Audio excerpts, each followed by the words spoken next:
PP अगवान Khurshid Ahmad Shah समेत 18 माण्हुनि ख़िलाफ़ आमदनीअ खां वधीक मिल्कियत ठाहिण वारे केस जी एहतसाब अदालत सखर में ॿुधणी थी। हिन केस जी ॿुधणी एहतसाब अदालत जे जज फरीद अनवर काज़ी कई। एहतसाब अदालत में हिन केस सां लाॻापियल शाहिदनि खां वकीलनि सवाल जवाब कया, जंहिं बाद हिन केस जी ॿुधणी 4 अगस्त ताईं मुलतवी कई वई।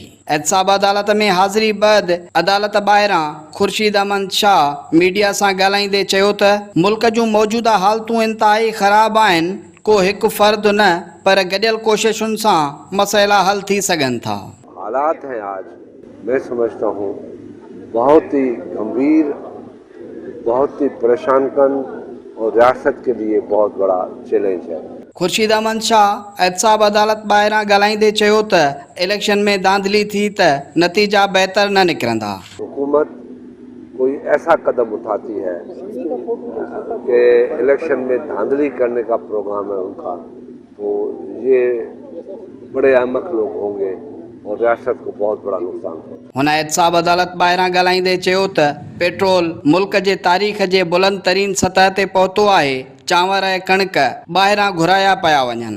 आज पेट्रोल जो है वो 118 रुपए पाकिस्तान की तारीख की सबसे बड़ी हाइट पोजीशन पे है। शुगर के लिए बात की गई, आज शुगर 105 रुपए सखर में जाके ले लें, बाहर न जाएं, 105 रुपए है। आटा कहाँ पे कहाँ पहुँच गया, आटा इंपोर्ट कर रहे हैं, जबकि पीपल्स पार्टी की हुकूमत ने एक्सपोर्ट करना शुरू किया।